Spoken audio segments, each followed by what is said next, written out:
আসসালামু আলাইকুম সম্মানিত ভিউয়ার্স, আজকে আমি দেখাবো তিন কোণা জমি পরিমাপের সহজ পদ্ধতি।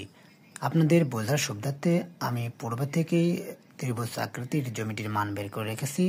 আপনারা যদি এরকম জমি মৌজা ম্যাপে অথবা সরজমিনে পান, সেক্ষেত্রে আপনারা প্রথমেই অর্ধ পরিসীমার এসের মান বের করবেন। তিনটা বাহু যোগ করে ভাগ দেবেন 2 দিয়ে, সেক্ষেত্রে এসের মান আসে 82.5 ফুট।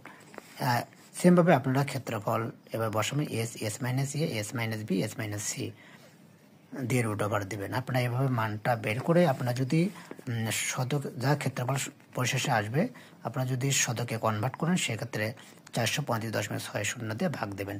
আর যদি কাটাতে আপনারা ভাগ করতে চান বা কাটাতে পরিণত করতে চান, সেক্ষেত্রে আপনারা অবশ্যই 720 বর্গফিট দিয়ে ভাগ দেবেন। তাহলে আপনাদের কত কাটা জমি আছে সেটা দেখবে। সবাইকে অসংখ্য ধন্যবাদ।